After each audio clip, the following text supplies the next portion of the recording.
Hi, and welcome back to a podcast above a convenience store talking Twin Peaks. I'm Joe Fremming from the Joe Down. With me, as always, is Paul Muad'Dib from Cast That Movie. How's it going, Paul? The fucks are at it again. I'm doing good. Yes, we are deep into Twin Peaks: The Return. We are on part 10, titled "Laura is the One," and it's one of the funnier episodes of all of Twin Peaks. There's so many just great comedic moments in this. Would you agree?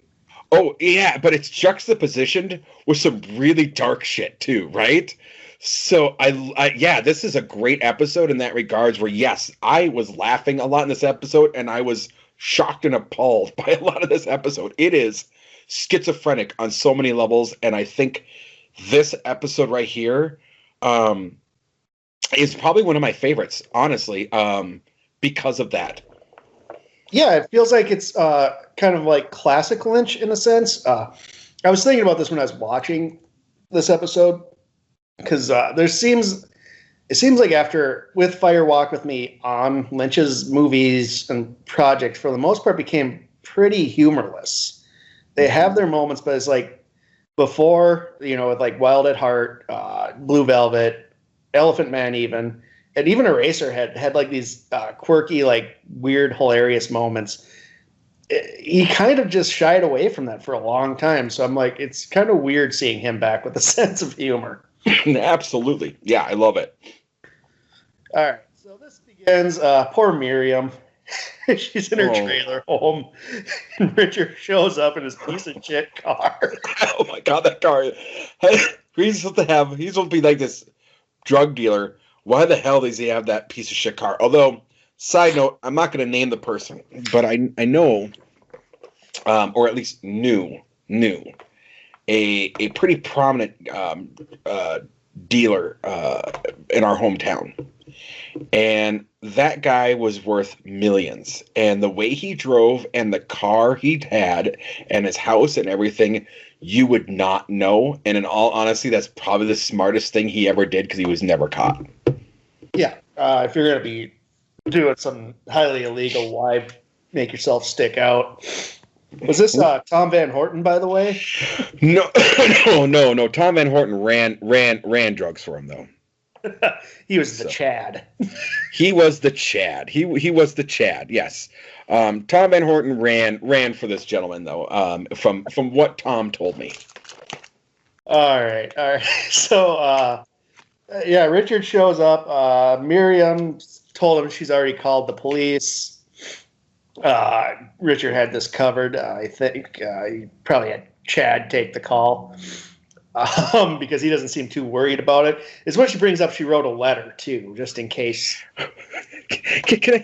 So I got to talk about this scene. Look, he shows up.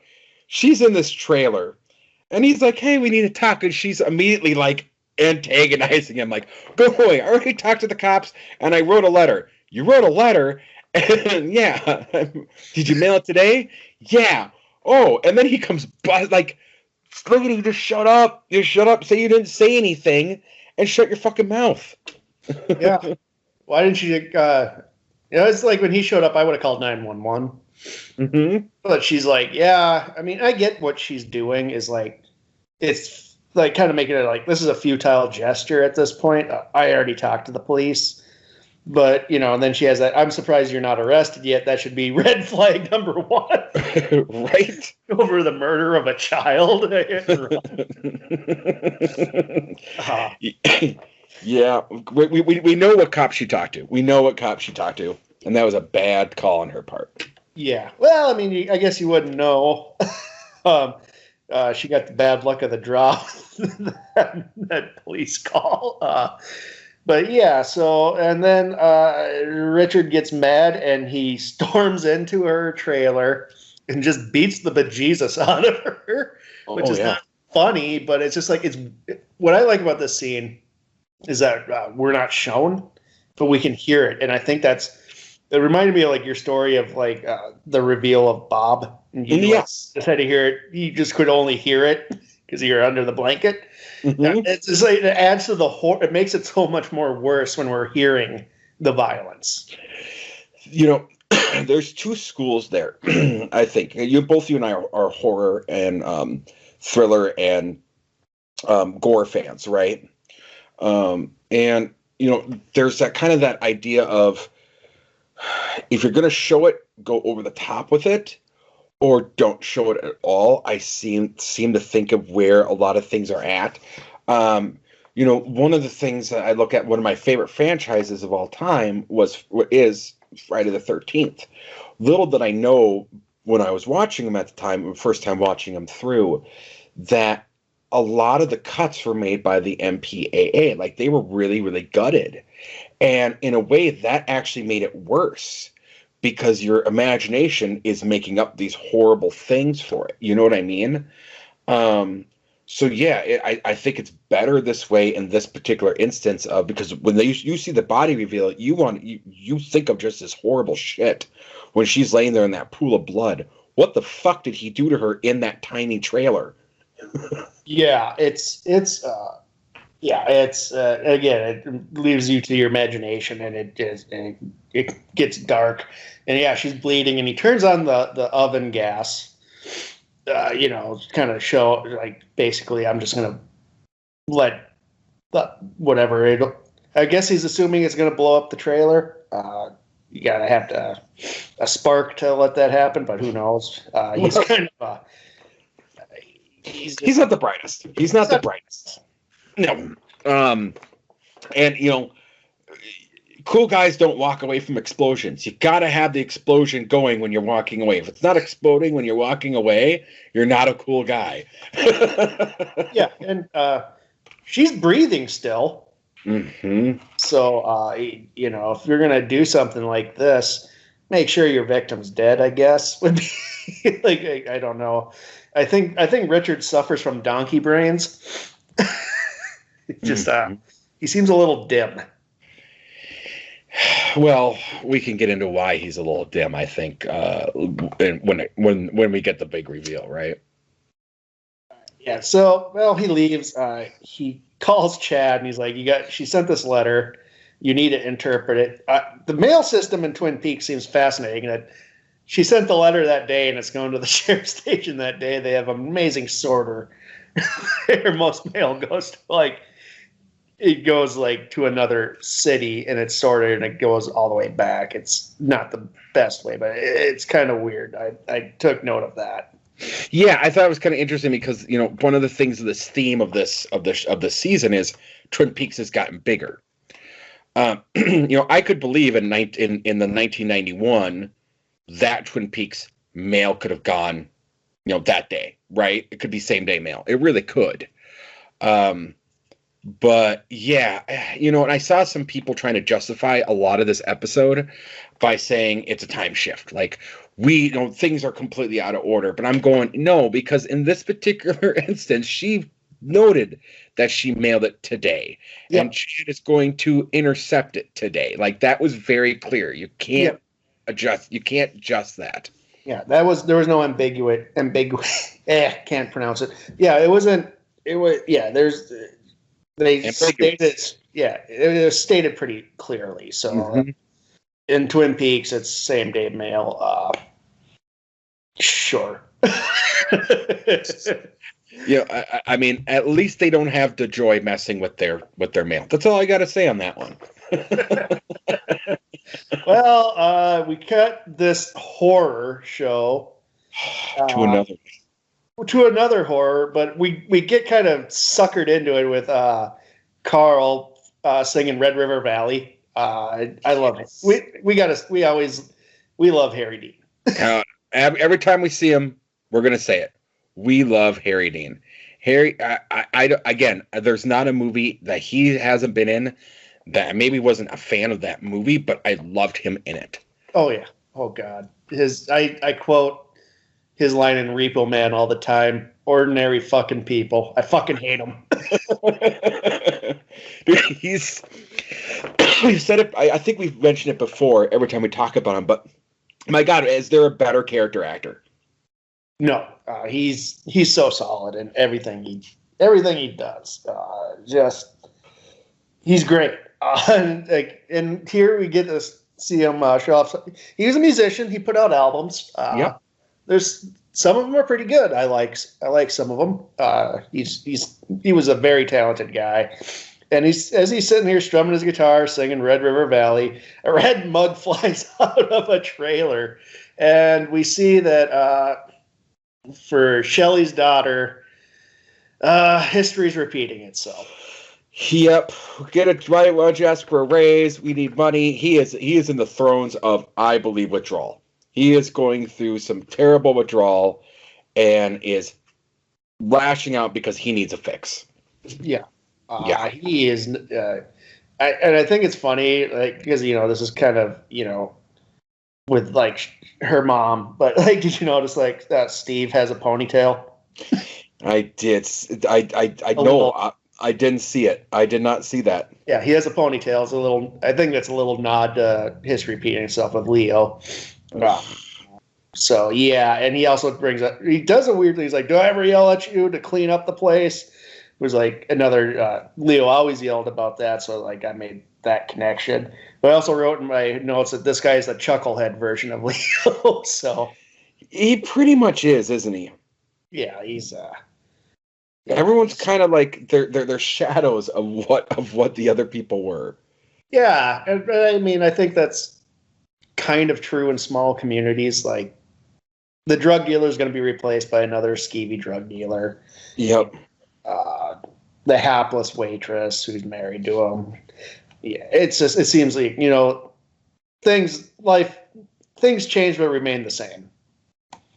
Mm-hmm. Yes. Go ahead. Go on. No, I was just going to say, but in this case, it's always a little worse. It's like, the skeevy drug dealer is now an incompetent skeevy drug dealer. And I think we've seen that in small towns. Yeah. It feels darker when you think of compared to the original. But then when I think of the original, like Leo with the bar of soap and a sock and basically trying to blow up Shelley in the sawmill, like, yeah, this is just more visceral. Mm-hmm. Seeing is where that was more dramatic and over the top by design. But this is followed up by one of the funniest. Oh, God. Okay, so we see Rodney Mitchum. He's doing some paperwork. Really intent on this paperwork. We got Candy. Oh, God, Candy. Chasing a fly. And this is what I was kind of bringing up. Like, Lynch is, like, kind of going back to, like, his quirky humor. I think he kind of, since I was so associated with Twin Peaks, I can see why he would tone it down a bit. But, like, coming back, I think he kind of revels in this, like, because this scene is drawn out, man. Like, he's just right. He's doing his notes, and she's all over the living room with, like, a handkerchief swapping at a fly. And it is drawn out, and you know the punchline's coming. You know what's coming. But yeah, when it happens, it's still like, oh shit. Yeah, because she grabs a remote, the fly lands on poor Rodney's head, and she just smacks him with the remote control. And I just laugh, and it's like, I know it's coming. It shouldn't be this funny. But it fucking is, because she immediately just freaks out, and he's bloody. Like, she hit him pretty good. She fucking clocked him. Like, right? Yeah. It's probably seen a doctor, because he might have been concussed. He was bruised and blood. Like, it bruised immediately. Yeah. And this is, it's weird, because we had kind of two dark scenes in a row. And it followed up by two lighter scenes, because then this is followed up by Dougie at the doctor. Poor Dougie. My first thing is after I see Kyle MacLachlan without his shirt, and I'm like, holy shit, this man's in shape for this. He got in shape, didn't he? Oh my God. Like, he had like a 9-pack thing going. Like, he was abs, and I understand why Janie was giving him the fuck me eyes. Oh yeah, she was totally into it, and yeah, we find out that in this that Dougie was missing for 3 days. So apparently he went on a had more than 2 rides from Jade. Um, and he came back, and in those 3 days, he lost an amazing amount of weight, has perfect blood pressure, and has arms. Like, did you see his arms? Yes. Yeah, like when they're doing the blood pressure machine, and just the veins and how muscular his arms was.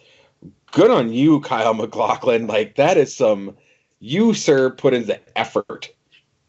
I'm guessing there's not a lot of carbs in the Black Lodge. I'm gonna agree with you on this one. I'm gonna say that there probably isn't a lot of carbs in the Black Lodge, because That must holy have been shit, all coffee, all that weird coffee. I mean, whew. But yeah, he does this funny thing too, where he keeps the doctor's trying to listen to his heart, and he keeps grabbing the stethoscope, and I love it. It's just that childlike wonder on his face, and the doctor like, no, stop it, Dougie, stop it. Nope, Dougie, nope, Dougie. Yeah, and then we see Janie E like really just like when she realizes like how good he's looking, yeah, she's thirsty. Mm-hmm. She's a thirsty bee. And I think this is the first time she's been thirsty for Dougie in a long time. Well, we heard how overweight he was. Oh, man. He didn't look like a health nut when we saw him with Jade. No, those were a lot of lumpy pillows in his... and this scene's followed up. Candy's crying hysterically. Rodney's drinking. It feels like Rodney feels worse about the situation than Candy, because he's like, I'm fine. Oh, well, and I want to go back to that scene where he gets hit, because fucking Belushi comes in. Oh God, Candy, let go of him. Candy, let go of him. Yeah, she's in hysterics. She's just crying, and and they turn on the news. They're pretty amused. This is the newscast we saw a few episodes back when Ike. They repurposed some of the footage of when Ike attacked Cooper. He gets busted. It's just like they're kind of celebrating. I guess they probably didn't like Ike the Spike. Bradley calls him an asshole. Look at that asshole. Finally got caught. Yeah, and we find out they had a hit on him. They wanted Ike the Spike dead. Mm-hmm. Yep. There's a lot of hits out there in Vegas, I guess. But they found their Mr. Jackpots, to which Rodney says, "What a fucking world." Oh, God. Yes, because it's because our Mr. Jones is Mr. Jones. What a fucking world. Yeah, it's great. What I wasn't gonna think I was gonna like these two characters, partly because I really hate Jim Belushi. Jim Belushi, yeah. Yeah, Jim Belushi, yeah. It's just kind of like just not my thing. But I grew to like, I love these characters, and I love them even more. Just they're fucking hilarious too, with their weird like zombied out candy girls or whatever.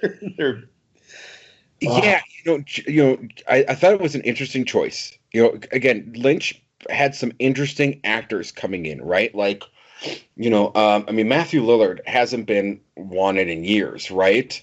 Has been doing a whole lot other than voice acting. Jim Belushi, you don't get a good performance out of Jim Belushi. And I don't know what it is about Lynch's magic, but he gets good performances out of people that normally you wouldn't. And people that are great, like Naomi Watts, you get amazing performances out of them. Wait, no good performances out of Belushi? You say that like Blues Brothers 2000 doesn't exist.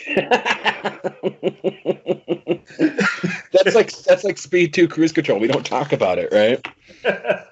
Oh yeah, and then so this is followed up by probably like the most hilarious sex scene I've ever seen. Let's talk about the dinner though, because she's like, "Do you find me attractive, Dougie?" And he looks at her and goes back to eating the cake. And then she's like, "I find you attractive," and she is like the scene opens up too, where she's got her feet crossed, right? And I knew right away, like, just it's that old timey way of showing that someone's interested or attracted or whatever. You know what I mean? It was very childlike or very teenager-esque, with like the way that her body language was. Yeah, absolutely. Yeah, so she's at, and I mean, to be fair, maybe that cake is really good, but we all know Dougie's in, he's a space cadet at this point still, and then they make love. She's really enjoying it. Dougie he has childlike wonder on his face, and his arms are flailing. Yeah, his arms are flailing, because he's like a toddler in a sense, which raises all sorts of troubling questions with this scene. But she's so loud, she wakes up poor Sonny Jim. Like, that's always a bad thing hearing your parents have sex, huh? It's, I gotta say, okay, a couple of things in this. Yes, let's unpack this scene a little bit, because this is borderline abuse. This is borderline abuse, right?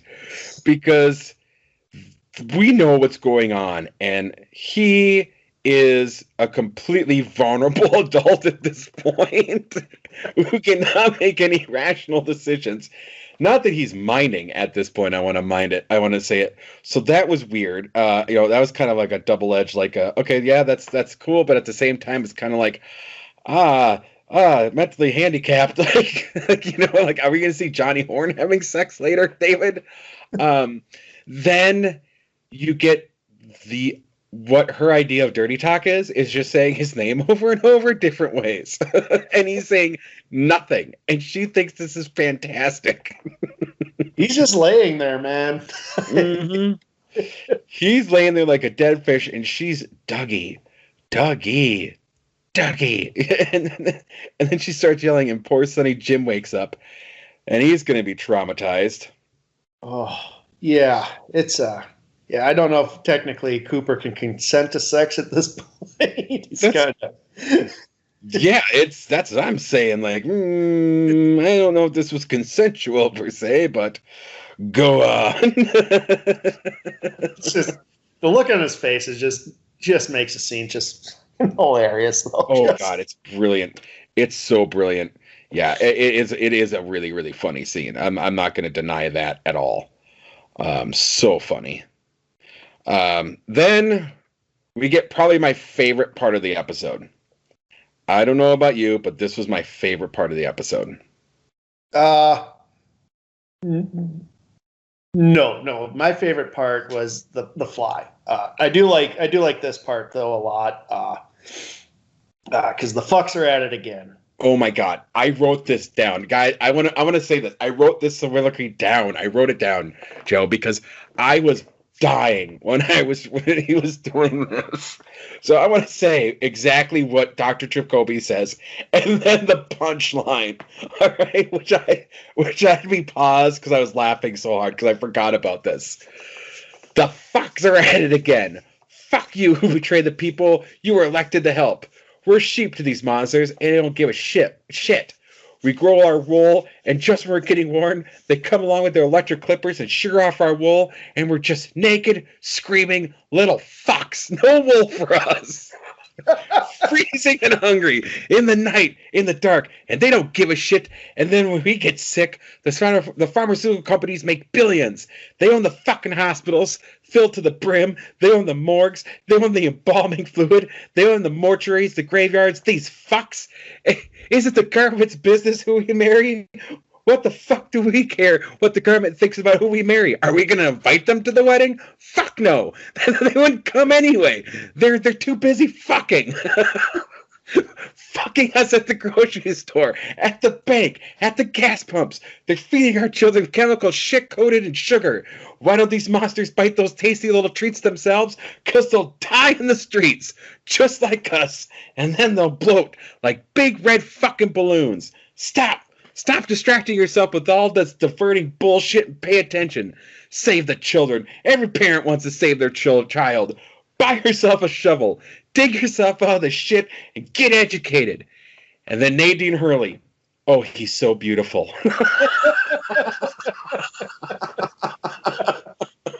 Yeah. I think I'd appreciate this scene more if I wasn't just hearing ranting and raving like this 24/7 on like cable news shit. So give me a few years, but I do like the name of Nadine's store is called Run Silent, Run Drapes. Yes. And she has a golden shovel on display in the front window. Yes. Oh my God! I just that whole thing, just the part where he's like, we're just naked, screaming little fucks, and they fuck. No, they wouldn't come. They're too busy fucking. My God, Mark Rice and David Lynch writing that out. I can just see them laughing their asses off as they were writing that down. Oh yes, Dr. Amp. Holy shit. I love what they did with Jacoby. I do too. It seems like the natural progression. It seems like he was on that journey in the original run. Mm-hmm. This scene's followed up by two short scenes. Janie E. Still just on cloud nine from the night before. Yep. One of the funnier things is poor Jerry Horn's still in the woods. Oh my God. He has no cell reception. He just screams, "You can't fool me! I've been here before." I love that.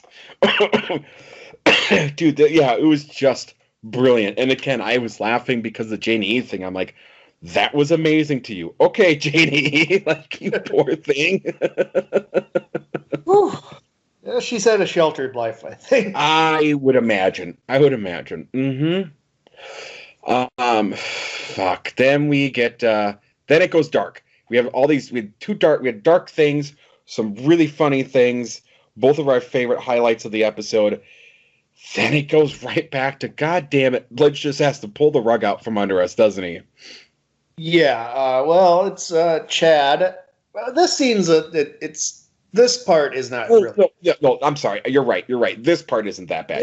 But this part kind of pushes things along in that. So Chad's going to try to commit another federal crime of stealing mail related to a homicide case. So he's really digging himself a hole here. But unfortunately, he's raising the suspicions of Lucy. She's the receptionist. She sees it all. I was just going to say, it's a beautiful day, Joe. It's a beautiful day. I also like that she has that tray of piled up donuts. Like, that seems like an excessive amount of donuts. That is an excessive amount of donuts, isn't it? Oh, like, do they have that many people coming in? They need. How fresh can they stay out there like that? Well, here's a couple of interesting things that about that share station. You talk about that. It looked the same, but now there's a room with a bunch of other people in it, like this brand new room that we've never seen before that we saw a couple episodes back, right? So, are they coming back? Is there a lot of people coming in there? I mean, there's a lot of crazy shit happening in Twin Peaks these days, so maybe. I mean, how long has Richard Horn been on the warpath? We're only seeing a snippet of what this fuck has done. We can glean that this is seems to be like a history with him. But before we get to that, again, Chad pockets the letter to Truman as he goes and grabs the mail. Even the mailman's suspicious. That can't be boding well for your elaborate plan to do this for Richard Horn. Mm-hmm. Yeah, and now Lucy was looking out the window seeing something, so we don't know if Lucy actually saw it or she didn't see it. We don't know, but Lucy has been known to be smart on things like that. We saw that early in season 1 when she was pretending to type, like she was typing a letter, but really she was writing down what Snake and Bobby were saying. Ooh. I had to throw it out there. Yeah. Well, he grabs the letter. Yeah, he's being just shady as fuck here. He texts Richard. It's done. Now we go to Sylvia's house where Johnny Horn has the coolest teddy bear / gorilla thing I've ever seen. Yeah. Hello, Johnny. How are you today? With a Hello. British accent. With a British accent. Hello, Johnny. How are you today? And we see that he is tied up to a chair, and his mouth is even wired shut at this point, and he looks horrible. He's got a helmet on. Oh, we saw him. He ran pretty hard into that wall. Mm-hmm. Yeah. Yeah, he did. So yeah, we get to this, and then we see Johnny or Richard pulling up to the house. And Sylvia does the stupidest thing. Go ahead. You can explain what Sylvia did, because I just thought it was dumb. No, she kind of. Why is it sounds like he got gated there? She's in a gated community, and they just let him in. Mm-hmm. And then she just starts antagonizing him with the door open. The door open, and he's coming charging to the house, right? And she starts closing the door a little too late. It's like, what the fuck were you thinking, Sylvia? Yeah, he bursts in, and it's just like, this is another just terrifying scene. I mean, it's just like he has no regard for anybody. None. He's just psychotic. He knocks her to the floor. Johnny's so terrified, and this is like a thing because Johnny, is a special needs person, and he's so horrified. He wants to save his mom, but he's tied up because he hurts himself when he's running around. But you can tell he wants to like protect his mom, and he falls over, and it's just this, and all this is going on. We're hearing like this like idyllic 1950s type score, kind of like feeling like kind of something we would have heard in Blue Velvet, which just makes it even more jarring. So I want to write this down. I actually, this gave me, so after he kind of, then he starts choking her out, gets a safe from her, right? Meanwhile, the whole time that you're talking about that score going on, and then he gets the safe and he goes to the table and you hear, hello, Johnny, how are you? Hello, Johnny, how are you? And you hear that music. I actually was like, he took a page from Clockwork Orange. Like, that to me was like, I haven't felt that way since the Clockwork Orange rape scene. Yeah, it feels a lot like that. I assume Lynch was, at least early on, was pretty inspired by Kubrick. Wouldn't surprise me. They got a lot of similar styles. Very different directors, but you can see some stuff that Lynch was inspired by. It's jarring, and you just feel bad for Sylvia, and you feel bad for just Johnny. Like, it's just you come out of that, and you just feel like, again, all these funny moments that happened kind of took away from the murder at the beginning, and then we're like, oh God, this is because I mean, I literally, I know it wasn't going to happen, but watching it, I'm like, how did he not kill Sylvia?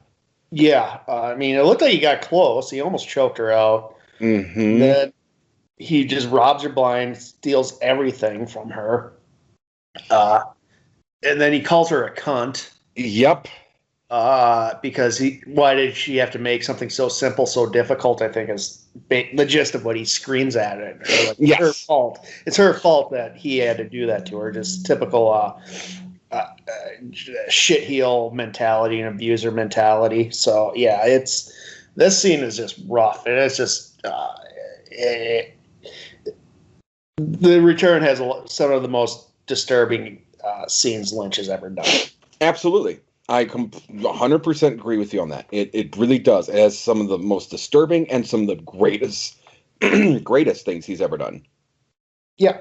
I mean, it's good. It's jarring, and that, it's on purpose.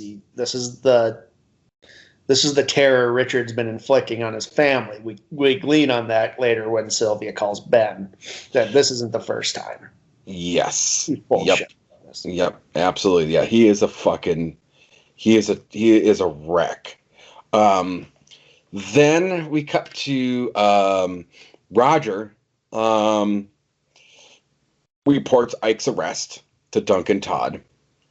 And somehow we see Tom Sizemore hanging out, probably hungover from the night from this party the night before. From what we know about Tom Sizemore, go ahead. Oh, Anthony, he's the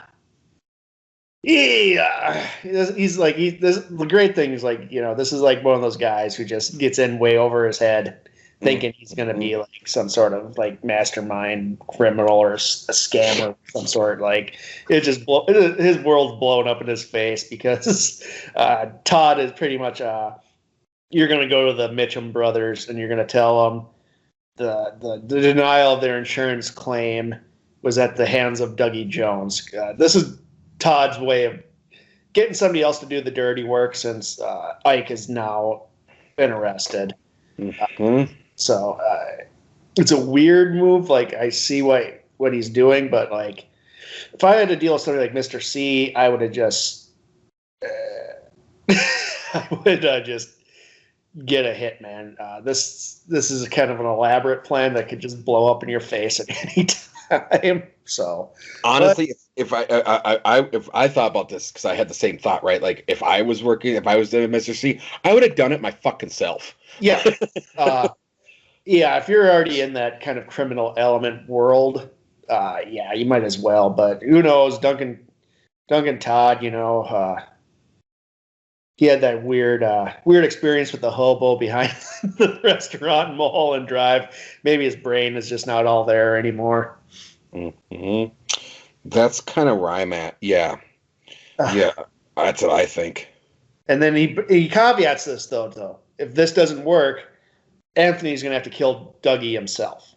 So it's like, if this elaborate plan doesn't work, fucker, you're going to have to get a gun and shoot this guy. Otherwise, I'm going to have you killed.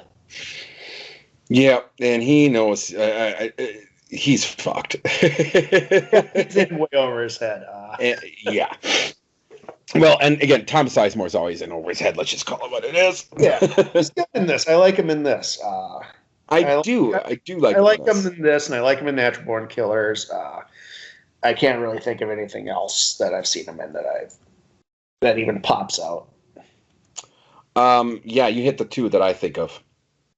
Yeah, and this is foreshadowing, or not even that. It's just like setting up kind of like the next string of episodes with Anthony. We get this like little scene with Albert with the coroner having dinner, and we see Gordon Cole like giddy, like a little kid, all excited that his buddy has found a girlfriend. I love this scene so much. Yeah, I was just like, yeah, because we talked about it last episode, right? Like the interaction between Albert and Constance, and it was I forgot about this scene that they went and had dinner together, and I was like, oh yeah, because that was awesome. Yeah, this episode balances the dark and the light. I mean, like that's basically Lynch's MO is dualism, dark, light, extremes. I think this episode balances it out. I mean, the Sylvia scene is really intense, and then we get this other thing where it's just kind of piling on. Like, well, now we're gonna get Dougie, Plan B to kill Dougie, and then we just kind of get this nice little scene where we can breathe a little bit before we get back into the Silver Mustang Casino, which follows this, which I thought was going to be when I first saw it, I was like, oh God, is this episode, is it going to be just torture porn? But right. Yeah. Because Anthony shows up to set up Dougie with the Mitchum brothers. But this is also another one of my favorite scenes in this. Anything with Candy at this point for me, if they have her do something, she's going to do it fucking weird and wrong. Right. Yeah. So there's a side note to this. So she goes out, they tell her, and she's not paying attention. The girls are just standing against the fucking wall. They seem like they're just oblivious to the world around them, which is funny because if that's the way they were supposed to be, it's grating to the Mitchum brothers. They fucking can't stand that. Mm-hmm. Where I feel like they're kind of like our avatar, or like fucking just go, Candy. Belushi's just getting pissed. Belushi is getting pissed. I love it. Candy, go. So then she finally she goes down. She meets with him, and we told her to get him, not tell him a story, her life story, and then Belushi for 4 fucking hours. Yeah, she's like waving her arms, and like you can tell Anthony's like really confused. They have to like talk to the guy down there with them. It's like, just fucking tell Candy to bring him up here. And you see it now, and you see him grab the earpiece because Belushi's so pissed, and he's like, ah. And then he has another thing, like when she, when they bring, like before they bring him in, like Belushi has a soft spot for her. Like he's like, we fire, she has no place to go. Like they're kind of like stuck with these 3 like showgirls. Like they just feel so bad because maybe they have some sort of. There's been like things like maybe they have like some sort of mental disorder or something. I just think they're just spaced out people. Like, I just think they're spaced out people. I've known plenty of people who are just kind of spacey like that. It's just how some people are, but it's just like they're kind of like, it feels like they're stuck with them out of like their empathy for these 3 women's situations. Well, and I wonder too, like, you know, because we know that the Mitchums have been involved in some weird shit over the years, right? So like, was this a group that like they whacked their original boss or fucked someone over, and they're like, all right, we have to take care of these girls. You know what I mean? Yeah, like they just inherited them from someone. Yeah, exactly. I love that idea. That's legitimately what I think happened. They whacked a mob boss, like, oh, well, now we're stuck with them because we can't kill them, but they can't let them go because they'll go to the cops or something. Well, shit. So they bring him in, and Belushi's like, what were you talking about there on the floor? And she's like, oh, about how it's going to be really hot and how lucky we are to have air conditioning in the casino. And at this point, I'm just fucking losing it. Like, I'm laughing so hard. So I did, you know, and before we did this episode, I don't know if you knew this or not, I did some research into this. There is somewhere a 5-minute recording of her talking about the air conditioner to Tom Sizemore. Like legitimately, they recorded 5 minutes of her explaining the air conditioning to Tom Sizemore. It's just like the best is like, you know, he just looks baffled. Tom Sizemore just looks baffled. Like, what? Like, even when he's in there with the Mitchum brothers, she's obviously like troubling him in some way. Like, he's just like, what is going on with her? Well, and you know, before he comes in and everything, and they're sitting out there, Belushi makes the comment of, I don't trust this fucker as far as I can throw him. Yeah. Yeah. Well, he got them the insurance. He was their insurance guy, from what I understand, and they didn't get the claim that they put in for was 30 million. 30 million was denied. So they don't really care for this guy, but he goes in there and he's like, he's throwing Dougie under the bus. Like, he handled the claim. Like, I was your guy. I set it up, and he's the one, he has something out there for you. Just like, and the best part is like the Mitchum brothers have no, he's not getting the response he wants, because they're just kind of just glaring at him, because you can tell they just don't fucking like this guy. Mm-hmm. Yeah, and again, I thought at first, they're kind of taking it like, okay, this is fucked up, but then we find out after they kick him out, they believe him. Yeah.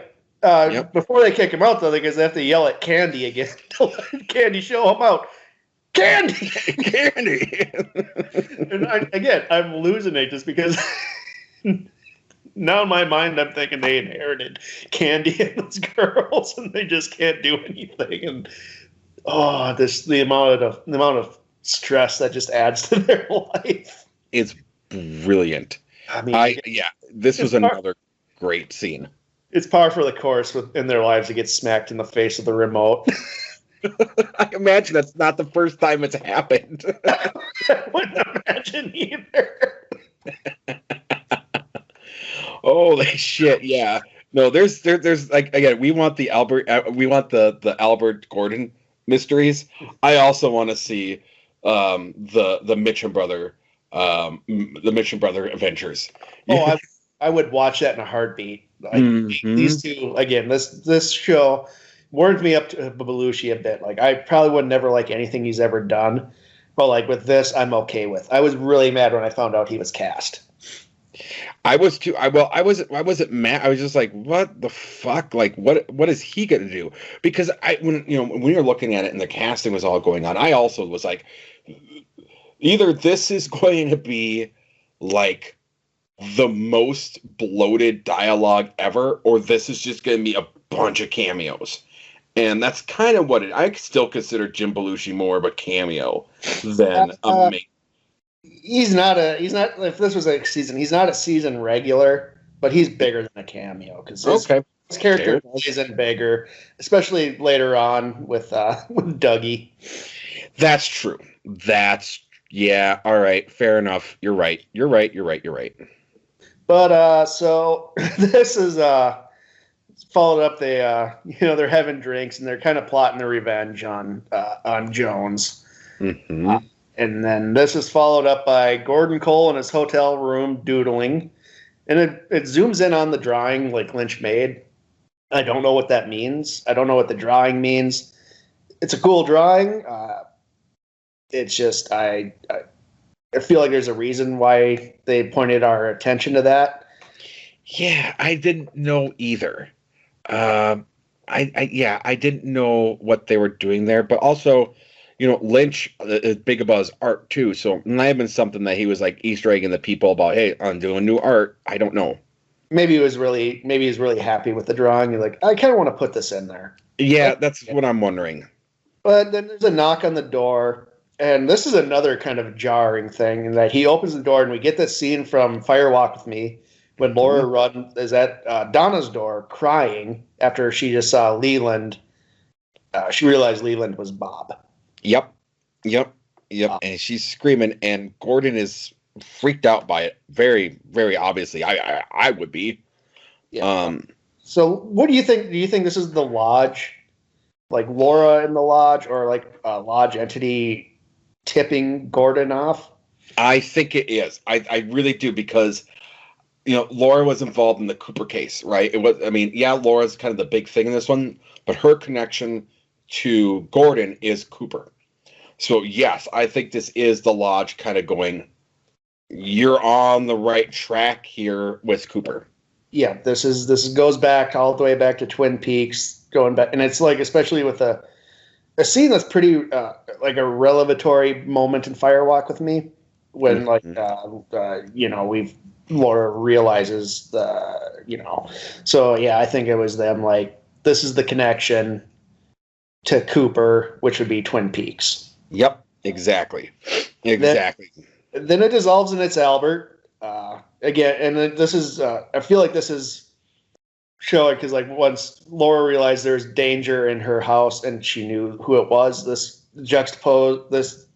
is combined with Albert's news in that Diane got a mysterious text about around the dinner table the conversation is lively. And then Albert makes fun of her by saying she has this highly encrypted text saying they talked to Hastings. He's going to take him to the site. So, like, I feel like this is like kind of like the same length, kind of like the same kind of theme. If there's danger in their ranks, Laura had like that moment when she realized there was danger in her home. This is Albert informing Cole that there's danger in their type of situation. It's among them. The danger's among them. Yes, I would agree with that as well. I think, yes, that's also part of it, 100%, because that is, he picked that particular scene from Fire Walk with Me because of that. Like, I think you nailed it on the head there. And then they're concerned, and Cole admits he felt something was off when she hugged him. And what are they going to do? They're going to have to keep her close. The old keep your friends close, but keep your enemies closer. Mm-hmm. And then we get weird, odd music. that's jarring, and a slow motion for a few seconds of Tammy walking up, thinking that something's going to happen to Tammy. That's what I was thinking. Yep. Nothing happens. She has more information on the penthouse murders in New York. We see the glass box with Mr. C, so now we know Mr. C was monitoring, paid that kid to monitor anything that comes in the glass box. So we now know that he was that entity we see in it. That's something Mr. C has been searching for. So I want to bring up something else. Did you notice who was sitting with Mr. C? No. We haven't met this character yet. It's a character in the show, and he has a connection to Audrey. Is it what's his name? It's the short guy. Okay. That's what I know. I go back and look, but that's what I saw. I was like, oh shit, I know that guy. We're gonna see him soon. Charlie. Charlie. I don't know. It might have been him. I don't know. I'll have to look at that because I'm not sure. It wouldn't really make any sense to me, but considering he's in Twin Peaks, he's in Final Dossier. We find out he is a therapist, so I'd be kind of confused why he would be that. That would be him. It just looked like a bald-headed guy with glasses. Maybe I thought it was I thought it was Charlie. Maybe go back and look and maybe tell me I'm wrong next episode. It looked like Charlie to me. Yeah, I'm trying to think. I'll have to relook at it. But speaking of Charlie, that happened last week. Actor who played him, Clark Middleton, passed away from West Nile disease, which put this on the 2020 bingo card of fucked up things. I like him in this. He'll be in the next episode. Yes. I love his interactions with Audrey. The other thing I know him from, he was on Fringe. Yes, he was. Fringe had some Easter eggs for Twin Peaks, so that's a nice connection. And the main thing I knew him from is in Kill Bill Volume 2. He's Bud's drinking buddy. He's Bud's drinking buddy. When they bury the bride. Oh my God. I feel like I remember he's not impressed with the bride's looks. Uma Thurman's like, she doesn't look that good. God, that was beard burying her alive. But yeah, he's it's sad. It's depressing. He seemed like a really nice guy. Lynch did a video after saying he loved working with them and all that. Everything I've read about after that, he seemed like such a really awesome person in real life. Mm-hmm. Yeah, no, agreed. And I didn't see him in a lot of things, but when I did see him, it was always kind of, oh, that guy. He was one of those actors to me. Yeah, I think he was like the guy in Fringe at he had the books when they were like doing investigating, like he ran like an abnormal bookstore or something. Yeah, I mostly knew him. This is Bud's drinking buddy in Texas in Kill Bill. But yeah, it's sad. I'm excited to get to his stuff next episode because you feel bad for Charlie. Oh my God, yeah. And then there's I know, we've been getting quite a bit of listens to our podcast, which is phenomenal. Thank you guys for listening. And I know people are going to be really interested in what we're going to talk about next episode and our thoughts on that. So yeah, I'm excited to get into that. I am too. Now we go back to the Great Northern, where an exasperated Ben Horn is on the phone with Sylvia, where she's explaining Richard's attack on her. He's obviously concerned about Johnny. I mean, again, Johnny's special needs. He wants to make sure his son's okay. Sylvia's pissed off because all her money's stolen, so she wants more money from Ben. And, I get it. Mm-hmm. It's her livelihood from whatever their situation is. I'd have to remember from Final Dossier, I think they're separated. Yes, I believe so. Yeah, I don't think they're divorced yet, but she's living separately from Ben.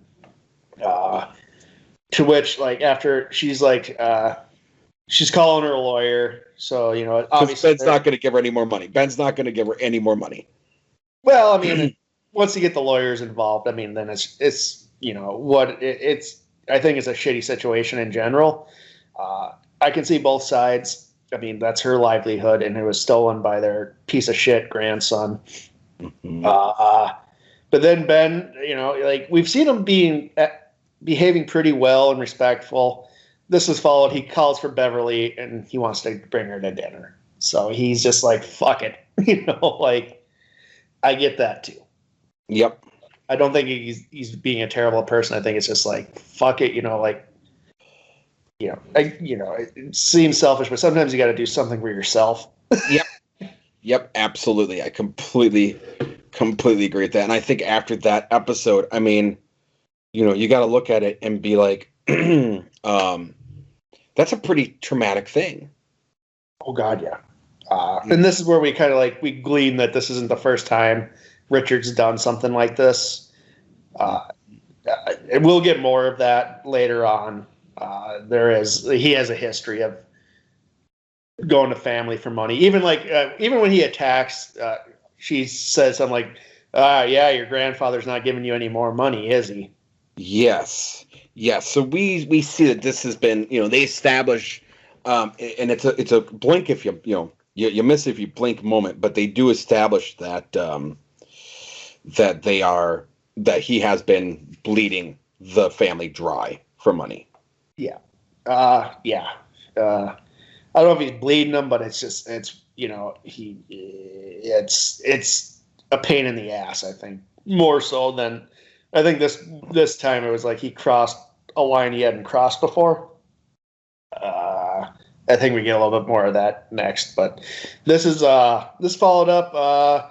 Margaret Lanterman is talking to Hawk, and I love these scenes. I love her and Hawk. It's just beautiful.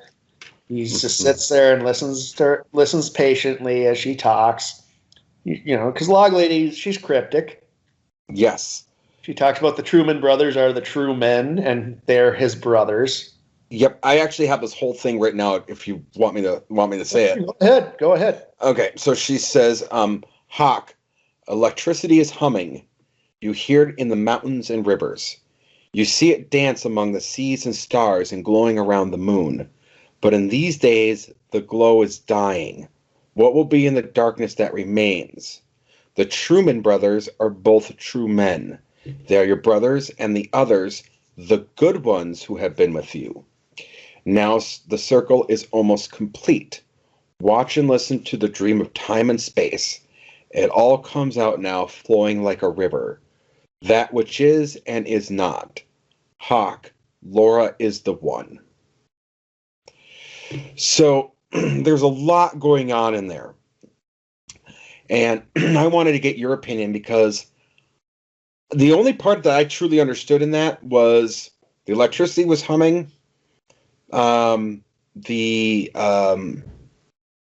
mountains and rivers, which I assume is Jack Rabbit's palace, and the fact the circle, the circle's almost complete, which brings back to Cooper. Yep, I think that's what she's alluding to. The circle's almost complete.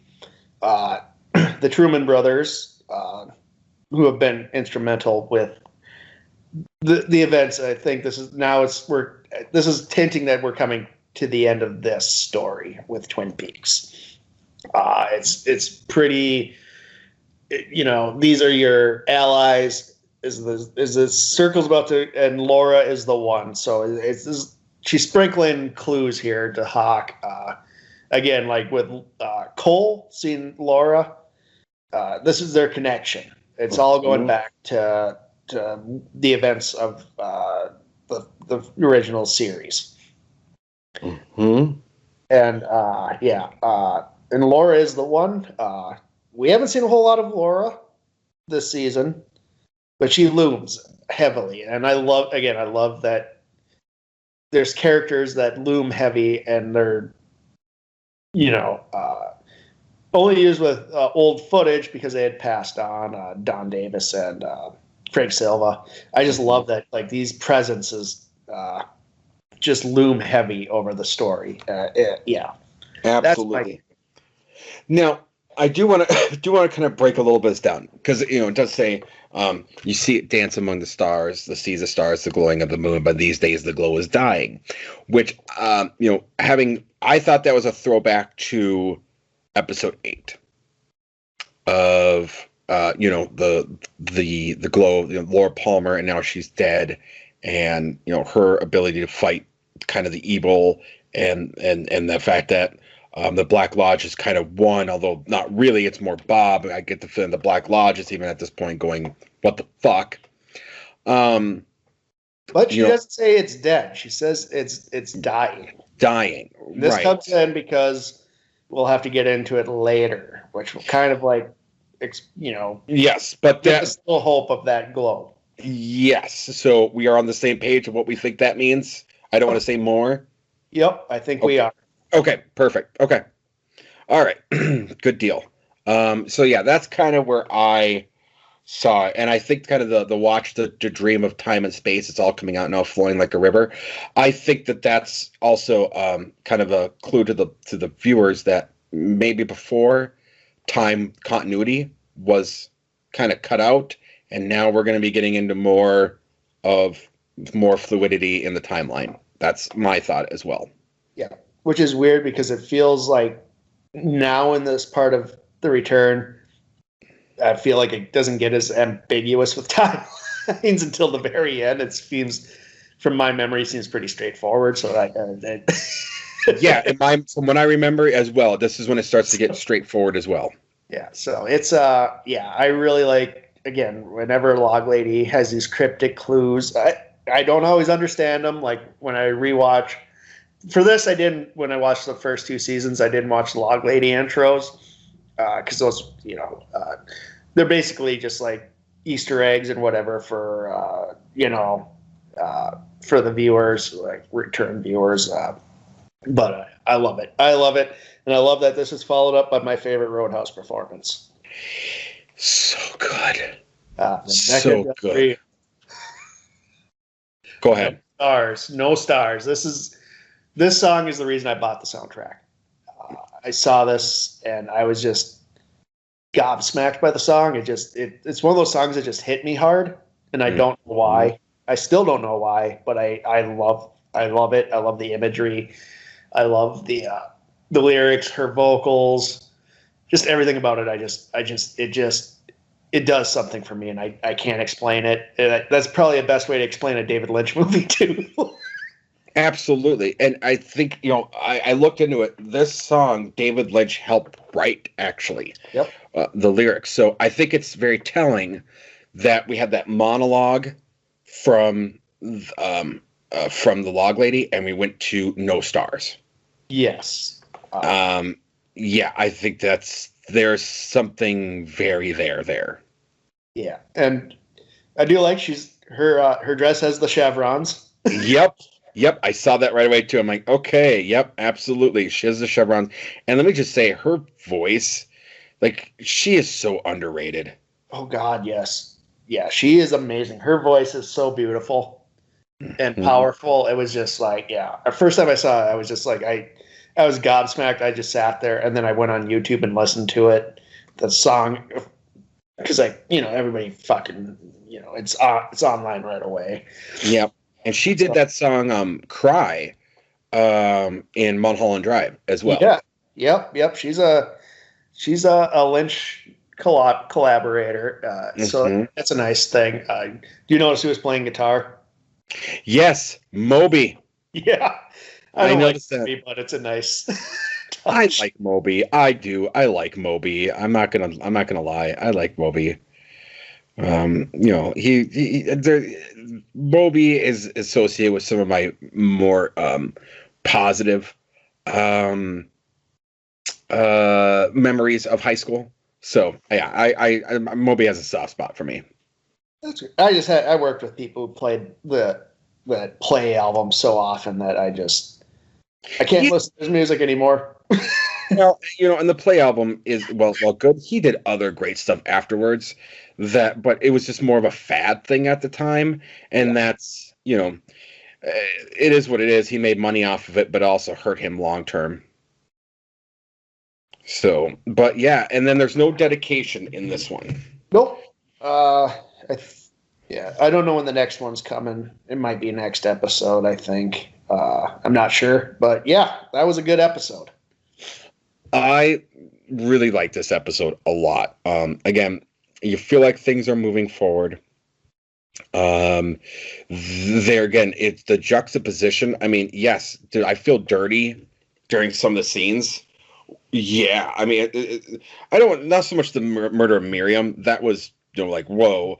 More so the one with Johnny and Sylvia. That was rough. Yeah. But at the same time, again, the highs of it were high, right? Like so good. Absolutely. Yeah. We're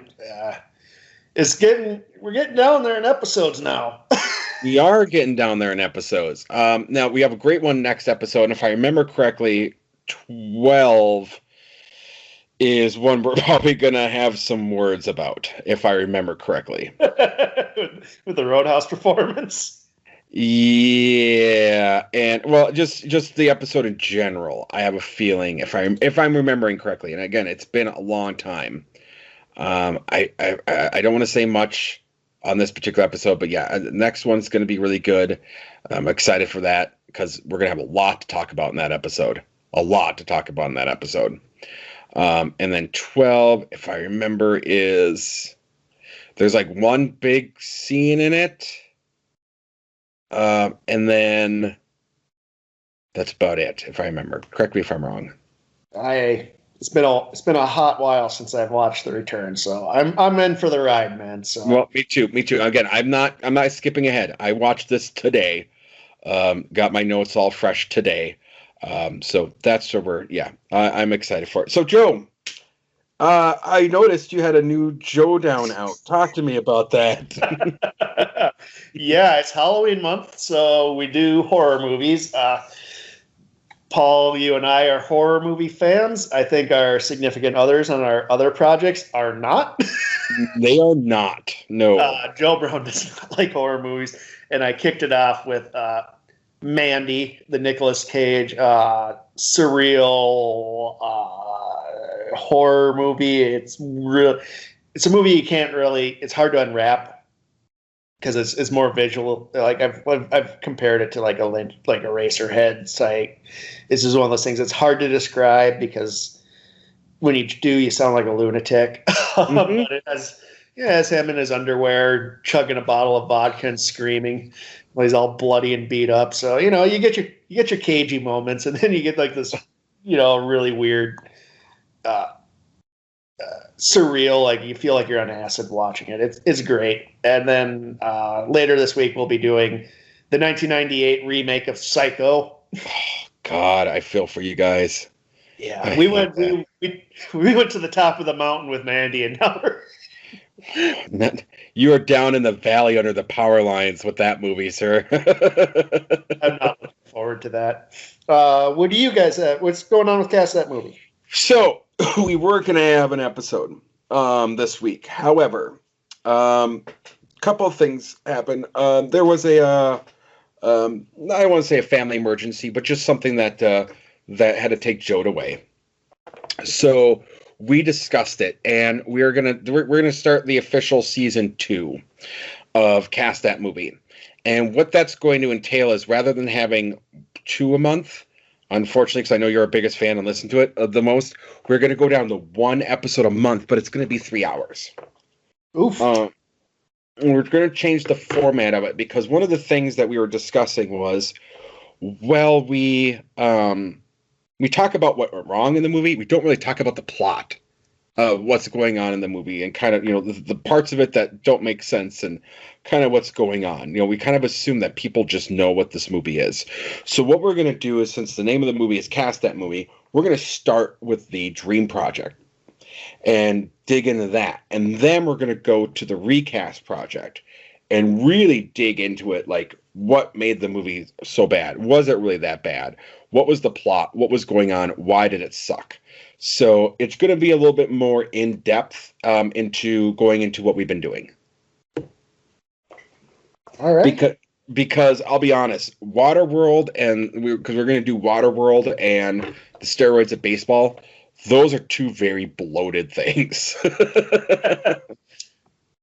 Because steroids of baseball during the Barry Bonds and Sammy Sosa days, well, that's there. There was a lot preceding it, and there's a lot that came after it. So it was difficult to just kind of focus on what we felt like was that part. So that's what we're doing there. What other projects are we in together? I know we're in another one together. Yeah, Bears Beats Bobbleheads, Talking Office. What episode is dropping this week? This week we just did email surveillance, so it's oh hell, what is dropping this week? Hold on, I got it. Wait, scroll down, damn it. Yeah, I have my Christmas Party. Oh my God! Oh yeah! Oh, Christmas Party is so good. Oh my God! Yep. Mm-hmm. One of my favorite episodes. Top 3, I believe I say. I would say that I very much enjoyed that episode. I don't want to, I'm not going to say if it's necessarily my favorite or anything like that, because, again, if you're listening to this, you should really be listening to our Office podcast because it's worth it. It's,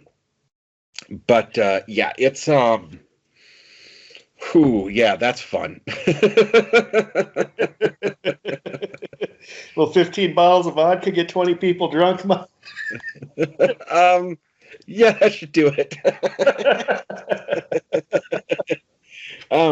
I think I've been to one of those parties actually. Yeah. And fuck, is it when you're at one of those parties, it's gonna be a hell of a night because people take that as a challenge. Oh, it's a shit show, man. It's a shit show. It's a shit show. I've ended up on the toilet in those parties more than once, and maybe a stair. I'm not gonna lie. I was a wreck at parties when I was younger, dude.